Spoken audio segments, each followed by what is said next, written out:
Hello, and welcome back to the Rebel Entrepreneur, where we are interviewing some really inspiring entrepreneurs who are sharing their stories with us. We're getting a little bit of behind the scenes of what it looks like to be an entrepreneur, what it really looks like. Also a little bit about breaking the rules and what that looks like. I'm your host, Dawn Gluskin, and today we have a very awesome guest, my friend and super entrepreneur, Meghan Heritage. Hi, Meghan. Thanks for being with us today. So Meghan is the owner of Blue West Properties, and she's like a superstar real estate agent. She sells a lot of properties, and she also recently founded the B event up in Michigan. And I actually know Meghan from like a long time ago. We were in a mastermind together. Gosh, what was that, like 7-8 years ago? It was a while ago. Big Fish. And I love Meghan. She always would come on the calls with just so much energy and just so much stuff going on. So I can relate to that juggling, family and business. And so Meghan's awesome, and she has a great story. So thanks for being here with us today, Meghan. Yeah, I'm grateful to be here for sure. Hey. So you have a great story, which we'll get into that, and you've had a lot of stuff recently changing in your life. But tell us a little bit about Blue West Properties, how that started, and about your real estate career, because you're really good at what you do, even in times when the market wasn't good, and with your like secret sauce and all that. So we live in this amazing place, Grand Haven, Michigan, right on the shores of Lake Michigan, which is, freshwater ocean status. You can't see the other side, so it's not your average inland lake, but it's top 20 beach towns in the nation. So a lot of people come here and want to hang out here. And I worked for a large land development company for a while. I sold land in Michigan, Wisconsin, Kentucky, Tennessee, North Carolina, South Carolina, and Virginia. Did a lot of flying for them in my 20s, and then decided to open my own real estate brokerage about 7 years ago. So, and we've just been really blessed. It's kind of I always say money is a byproduct of doing the right thing. Mm-hmm. And so the more consistently that people show up that I can do the right thing with, the better my business does. So very grateful. Yeah. And then what is yours? You told me something when we talked a couple weeks ago. Like, I think you were at an event and they kind of were asking you, what do you project or about the real estate market next year? What's going to happen? And I loved your answer. It was so good. Do you want to tell us about that conversation? Yeah. So I was at an event with a bunch of men on a panel as an expert broker, and, asked a question by the mediator or the moderator. What's going to happen with the real estate market. And the first two answered, the first one saying, every time I say interest rates are going to go up, they go down. Every time I say, the market has become more balanced. And for us, that means the same amount of buyers as there are sellers.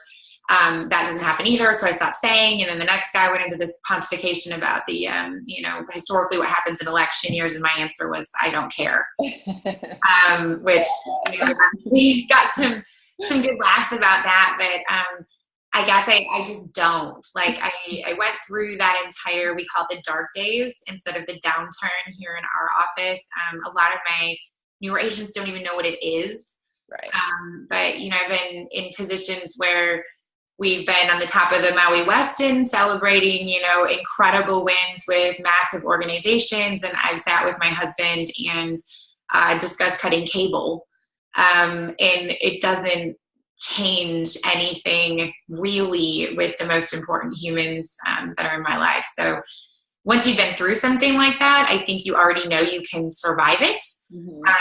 And at some point you have to believe it's a river, not a well, when you're in a sales and selling position. And that, it's really just up to us to be consistent and grounded and kind and authentic and show up for people. And it really can be sustainable even when Michigan's a blackout state and, we're all going to die in real estate. Right. I love, that's a great analogy. It's a river, not a well. I'll have to use that one because it's a good way to look at sales. But, and another thing is you had said something about, I don't care about stats and numbers, I care about people. So I'm going to, help people. And, and I think that just says a lot about who you are as a person and how you work with people. And that's an important point, because what I did say that day was, if there are not enough people who want to sell their houses, then I'm going to pick up the phone and call people who may be in a great equity position and let them know, hey, you know, that amazing house that you bought 4 years ago, do you know that you've got 150 or 175,000 or whatever it is in equity in it, and this may be an opportunity because interest rates are low to help your family out. Or, hey, you know, I saw that you got a promotion a while ago, and I know that you guys really wanted to be in XYZ neighborhood. Actually engaging in what are the values what is the value that I can bring to these people, rather than just sitting there waiting for my phone to ring and hoping that, you know, we're not drive-through real estate. This isn't, right. You know, so you're right. Yeah. Go out and get it and see where you can provide value. Don't slap a sandwich board on in the street corner and hope that people will, you know. Well, I like that you're proactive and that you're also so, you know, concerned with connecting with people. And that's like, you don't see dollar signs, you see people. And I think that's why people relate to you and why you have been so successful. And I know you're humble, but you've sold millions of dollars in houses, and even when the market was not so good, like you said, the dark days. And I remember those days because I'm in Florida, and like our house, I mean, just overnight, like lost probably like half its value, you know, that whole bubble burst thing. So I know those days, and you were still successful even in that market, which tells a lot about your character and your work ethic. Yeah. So good on you. But, good job. But I wanted to talk. So you know, when I was talking about doing this program, the Rebel Entrepreneur, you're like, well, I have a good story for you.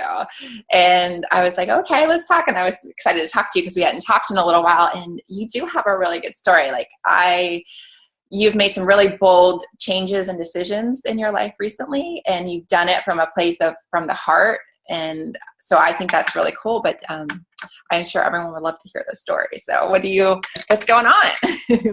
Yeah. So after I worked for the development company for a while, my husband was there as well. That's not how we met, but he was the head of creative for this very large land development company. And, you know, it was all falling apart, right? And we were all going under. And so we realized that we both couldn't be at the same company anymore. So I went into the building industry and worked in that area for some time with a large custom home builder who was at the time in his early 60s. Absolutely remarkable man, wonderful to work for, learned a ton, you know, kind of a fun thing, especially for a woman in the custom home building. You just don't see a great deal of that. So worked there for some time, and they had a succession plan inside of their business. And as things started to merge, the leadership, as he stepped away from the company, it didn't sort with my soul. And in that time frame, about 2 years prior to him saying that he was done, I actually lost one of my very best friends in labor, and spent the evening with her, trying to save her, and then with her daughter and holding her daughter. So, and you know, it was a horrible event, but I always say that night was when things got very clear to me about what did and didn't matter. And sort of that was the impetus of me making a decision that I wanted to make sure that whatever I was doing was getting closer to making my insides match my outsides, and just being really, really sure that if I was saying or doing something, I was saying or doing it because I had the right intention. So and I laugh now because I've done a lot of yoga, and I know that's a thing for you. But for years, right? Like I was a teacher in Vegas a million years ago, a story for a different day. But we were saying namaste back then. And I think just now in the last 6 months, I really understand, you know, the idea of the light in me sees the light in you, and that we're not meant to, you know, compete or to do any of that. So I have this amazing friend that says you need to look at things and feel them instead of thinking about them. And I was very like, get out the whiteboard, the expo markers, make this whole thing happen. Yeah. And I couldn't get this thing to sort with me. And so I walked away, and I walked away from an incredibly lucrative opportunity, something that, you know, I built alongside of this team and made much, much larger than it was when I walked into it. So It's scary. Yeah. Really scary. And I obviously don't have a salary. I own my own business. I own Blue West Properties, but there's not a big safety net there. I'm not, a trust fund baby, or if I am, I don't know it yet, nor is my husband. I did win $100 on a lotto ticket the other day, but I don't think that's going to get us too far. So yeah, I think what I've learned, I did this 90 days ago or so. On the eve of my 37th birthday, I decided I would quit my 6-figure job. It's a good idea, or better than that. But what I've learned in all of it is that the closer that I get to my insides matching my outsides, the more certain I am of point and purpose, and the more joyful I am.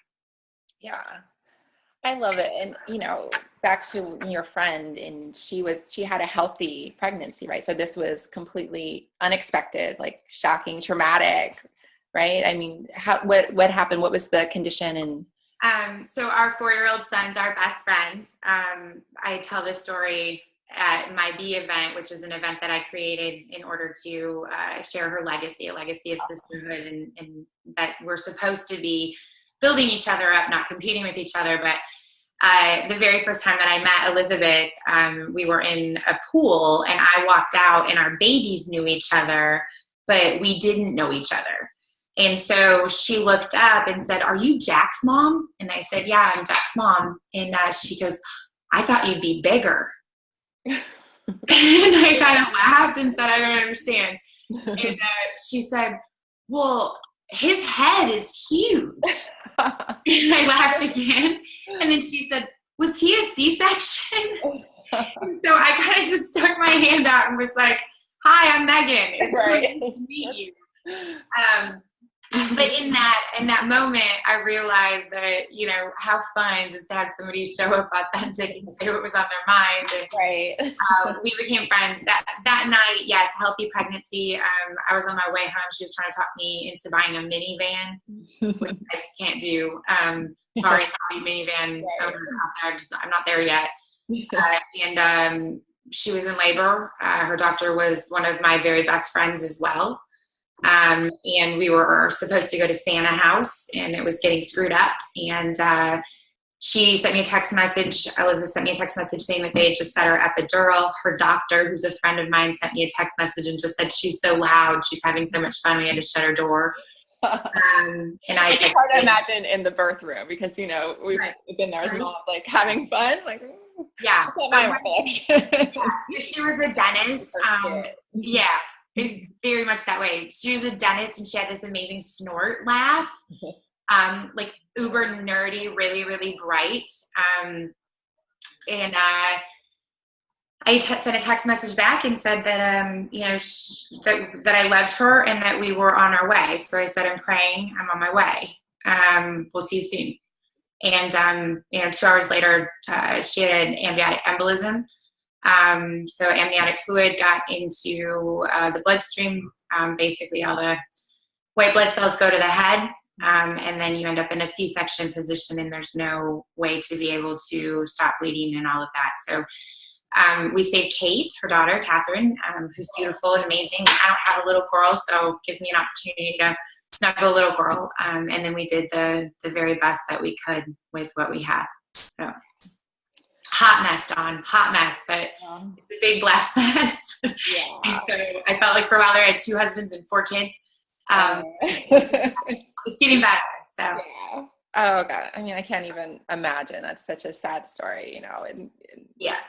Because that's a beautiful moment in life, giving birth, and then to lose the mom and your best friend, and like, it's awful, awful, awful. Yeah. Yeah. Yeah, but I mean, it's, kudos to you for stepping up and, being the friend and helping raise her little girl and all that good stuff. But yeah, the blessing in it, like that I really guess, I see is that, I'm relatively religious, and we always talk about, being Christ's hands to serve. And there are moments now where I think, I'm Elizabeth's hands to serve. I have hands. She doesn't have hands. Yeah. In this world. And so I think it does make you just take a beat and think about what is really important to me. Mm-hmm. I searched for a why for a long time, and I couldn't find a why. So I made one through the B event and through my connection with other women. But life is really short. I mean, you watch somebody who's 33 years old die, life is really, really short. So I don't want other people to have a tragic event like I did and, not be able to really, this is the first year that I can talk about it. It's 2 years old. But everybody else to have that. I just take my word for it. Life is really short. Do your thing. Yeah. Oh, it's true. I mean, it really, it could happen to anyone. Like she's laughing 1 minute and then this tragic, like rare, like this happens one in, I forget the statistic, but it's 1 in 1,000, super rare. Like no one could have predicted it. And then it's gone. And, we can all have, a meteor fall on it. You know what I mean? Like, it's just, life is short and you never know when your time is there. So the gift, if there could be a gift in this whole thing, was it helped you realize, like, what are my priorities? And you told me that you took a look at your life and how much time am I spending with my family? And, what was that like for you, that introspection, reevaluating your life? And before you quit your multiple 6-figure cushy job that you were built and were good at. And what did that time period look like for you? More is not more. More is just more. Yeah. And I remember, very poignantly remember standing inside of a classroom teaching alternative ed, because that's what my master's degree and my undergrad is in, and thinking, I just want to be like my girlfriends. They have expense accounts and company cars and cell phones. And here I am, teaching,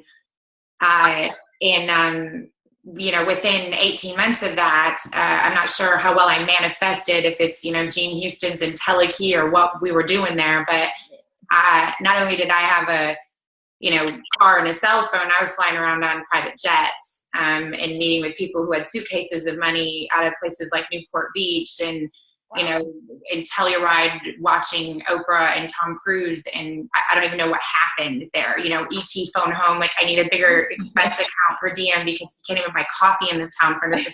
So, I think what I thought was, oh, when you make this much money, then it'll be different and you'll have security and, you won't have a fear of scarcity. And then it was, no, this much, no, this much, no, this much. And nothing changed. And soon as you get to that next level, it's like, oh, I just need to go higher. And then I'll be happy. And then I'll be comfortable. And Yeah. And for me, it was always a fear of scarcity, like, just being petrified that the bottom would drop out in one way or another. So, and I don't know, my parents were divorced when I'm 6. I don't think I have like some like crazy baggage from way back there. I mean, things have been pretty good. We never lived in a cardboard box. I don't have one of those like sad stories. Right. But I definitely think that as you see things go up and down, and then people who are in our generation, I mean, we didn't get like the 80s and the 90s with these robust, amazing economic circumstances. We kind of had about 4 good years and then went, what do you mean, recession? What is this thing you speak of? No, we were supposed to get out of college and everything was supposed to be great. So I learned that the best quote that I got is from a manufacturer, client who manufactures out of Toronto. And he had no reason to give me advice. He had no reason to help me or mentor me or anything.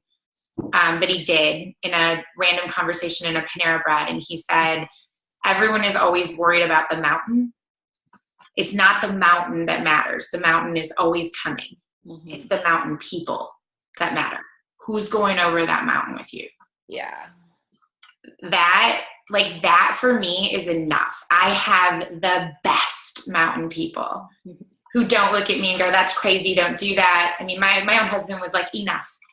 We have 2 full-time jobs at this point. We are spinning like a top. We have plenty. Enough. Right. And that was financially impactful to him. Like, it wasn't like, I mean, we don't have, everything and I can't not work today. Right. So, to hear somebody say like, I care more about your spirit and your joy and your happiness than a bigger whatever, was really a blessing. Yeah. That's beautiful. And to have that support and to find this out at a young age. Cause so many people go through their whole life on that journey. Well, I'm just going to, I hate this job, but I'm going to keep working it because, I need the money and, I'll do this for a few more years, then I'll do what I really want to do. Or, I'm just going to work like 80 hours for like a few more months. And then I'm going to go back and spend more time with my kids. And, we tell ourselves like tomorrow, if we're, and that day may never come. And then some people go their whole lives. And then when they're on their deathbed, then they realize, I wish I had done that thing that I wanted to do. I wish I had not worked as much. I wish I spent more time with friends and family. So that's, out of your tragic event, at least you have that one gift where you are still so young and you can still, live and do and be everything you want to be. Yeah. Which was the inspiration of, the Be event, was to celebrate your beautiful friend and celebrate her life and to bring women together. So tell us about that event, which you sold out, your first event, over 100 people, like that. So, and then you got your next one coming up with doubling in size. So what's that all about? Well, I want to go back to something that you just said, because I think it's really important. So I would love to tell you that I did that immediately. Right. That I was just like, oh, a light came on and I totally got it, but I didn't. Takes time. That's not at all what happened. I started to negotiate and rationalize and do all kinds of things that didn't sort with my soul. So through that process, I had to be flicked in the forehead and thumped on the head, and I had to get to low dark space. Yeah. Before finally, I admitted to myself, I guess, that there's just no way that I can make this thing work. So I think if somebody's out there and they're looking at a transition like that, that's okay. Yeah. Like, it's okay to be uncomfortable with your uncertainty. It's okay. They just quoted Pema Chodron. But it's okay, because I don't want people to think that I'm some like super, ballsy, like boom, she walked out the door, guns blazing. It was nothing even remotely like that at all. And it never happens like that. And it's never, like, in hindsight, when you're talking about things that you've done in your life that, these big shifts and big changes, because I've, have my own versions of that. It's easy to talk about after, once you've healed from it and once you've been through all it. But in the muck of it, it's very painful a lot of the time. Everyone's story is different, but a lot of time when you're going through that dark night of the soul, it's painful. It's not easy. And but eventually when you get past it, in hindsight, if you can see clearly, okay, this is why this happened. And, then so that's a good point to bring up. It doesn't just happen like that. It's not usually, for some people it might, but that's not the norm. Well, and that people will think you're crazy, right? I couldn't go out and tell my story on the street, and there was no reason really to, because it's my story. Yeah. Here in our small town in West Michigan, but there definitely is a beat where, you say to people, well, wait a second, you have everything, or they say to you, you have everything, and all these awards and stuff, right? Yeah. And you're like, yeah, but no, like, still not happy, still doesn't sort, they're just looking at you like you're a nut job. So I just want to make sure I made that point. But I picked up the phone, I guess 2 years ago, very loosely based off of Zeke Ziegler's Wheel of Life. So he's got all of his different areas, but that kind of idea. So 6 women speakers, 6 areas of our life, 3 major goals in 10-minute talks, and then a way kind of to put it together and make it measurable so that we don't miss anything. But I screwed up a little last year. I didn't know it would sell out. I thought maybe it was like social suicide. So professionally we're good, but we threw it out on my Facebook page and we sold out in 4.5 hours. That's amazing. It was very, very cool. But it tells me that I think that there's this not enoughness that we have, in this sense of a lack of connection, and fear to be authentic. Yeah. And that makes me sad. So I have to find a way to have joy in that. Like Elizabeth and I couldn't be any more different. She went to radio camp while I was like, I'm sure at cheerleading camp, or, she was searching and seeking, like we're inside of our church and very grounded in that. Uber math and science smart. Me, not so much. I like folks, not numbers. Right. And yet still we connected in all these areas with babies and building businesses and all of that. So I want that. I think this is the age of the woman. I think we're better nurturers. We're more present. I just think we're meant to do amazing things together. Yeah. I love that message, and it's so inspiring. And you're right. People do crave more community. We're online a lot. We're digital. Everyone has their cell phones all the time. Everyone's like walking down the street like this. And, even at dinner, you see people like having dinner together like this. It's like, put your phone down.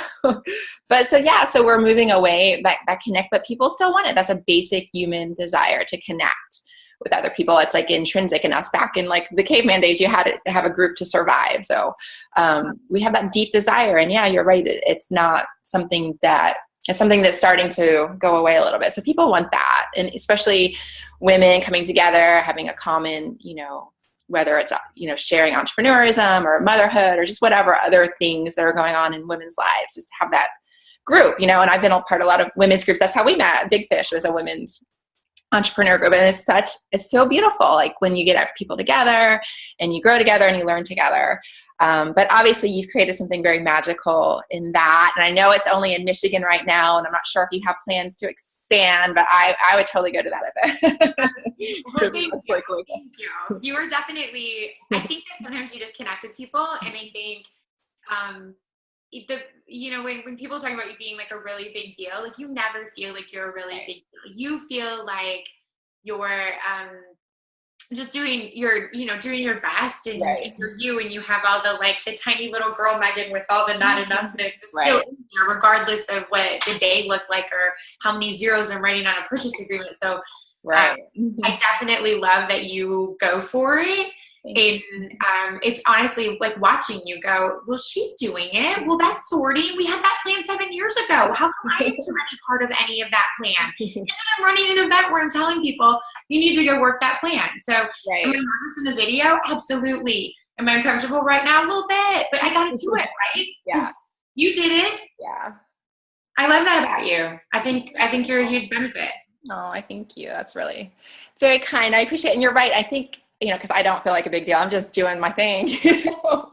But I think what it is, I think we're all a big deal, and we all are on this earth for a reason. We have certain talents and gifts and abilities, and it's our job to share them with the world. And I think sometimes, and we all do it, you know, that we get so focused on the external, like, you know, the bigger car, the bigger house, the nicer clothes, whatever, that we forget to go inward. And that's the inwardness and what brings that to the table, that big dealness, because you're connected to your soul, you're connected to your higher self, to divinity. And that connection is what brings out in that bigness. So, but I think we all have it. But you're right. You have to get comfortable with being uncomfortable. That's a big part of it, because it's scary sometimes doing these things. You hear this voice that's telling you to do it, and you're like, are you sure? Because that's really scary. But I mean, you're doing it, and you know, you're doing it too. So. Well, and you and I talked about this, but like not going back to that pod. There's this great book, Falling Upward by Richard Rohr. He's a Catholic priest. Oh yeah, you told me about that. Yeah, but like not going back to that soldier, you know, like not going back to what you know works, that produces income. You know, these are the revenue producing activities. Yep, comfy. Keeps me upright. It's so easy just to go back in that direction. Yeah. So you know, job offers came up. I was like, oh no, I need to be careful and sit here for a second. And I know that same thing has happened for you. Like, it's hard when there's a lot of things that you're good at. Yeah. It's hard. You got to stay true to yourself. And yeah. Right. Yeah. Like you said, listening to your soul, like let the soul guide you. I think you had said, what was it? If it doesn't spark my soul, I'm not doing it, or something like your new mantra. If it doesn't sort with my soul, I'm not doing it. And just allowing the space to figure out what that means and sit with it. I'm so reactionary, you know, and I'm not saying it doesn't work. I'm just saying you're not happy at the end of it. You want all the stuff. Like I can totally show you how to get all the stuff. You'll be a basket case running in a hamster wheel with a, you know, wicked dent in your forehead from doing what you do all the time. And from the outside in, everyone else thinks you have this perfect life, but yeah, like if you want to know how to be like crazy ego strong, I got it. I can show you how. If you want to get into still small space, where I think joy and light and all of those come from, it's a more uncomfortable, uncomfortable journey. It's more beneficial in the end, but it's magic uncomfortable journey. Yes. Yeah. I like the idea of not reacting. I didn't know that was a thing. Right. You know, that I could just look at someone and think in my mind, like, that was an unkind thing that you just said about someone, instead of saying like, hey, every time. You know? Yeah. Yeah, that's a good point. Well, I'm looking at our time here, and we're almost out of time, but it's been so great to talk to you. I love watching you like evolve and grow, and this event is like magical, and I'm looking forward to see where things evolve to. And all of our speakers are giving something away. So you said you would offer a free coaching session. Sure. So how do you want to work that? Should people email you and tell them what they need coaching on, and then you can pick someone? How do you want to work it? Yeah, that'd be totally fine. Or you can pick somebody out of your pool of people if that sorts for you. Obviously I can coach in the real estate bent. I can coach in the, spirituality and trying to get insides to match outsides. I'd be happy to do something for goal setting for 2017 for someone. Cool. Looking at those 6 areas that are inside of my B event. But yeah, absolutely. Okay. That'd be great. You just choose someone, send them my way, and I'll be happy to help. Awesome. Well, I'll put a link on the page. So it's the rebelentrepreneur.biz, and just make sure you click on Meghan's face and it'll go to her page, and I'll put a link there with some details. I'll figure out how to work that out. But yeah, so someone gets to have a little one-on-one session and get a little bit of the Meghan magic. Well, thank you so much for your time. And it was so lovely talking to you today and sharing your story. And like I said, I can't wait to see what's next for you. I'm going to definitely be watching you. Very much. Thanks, Meghan. Okay.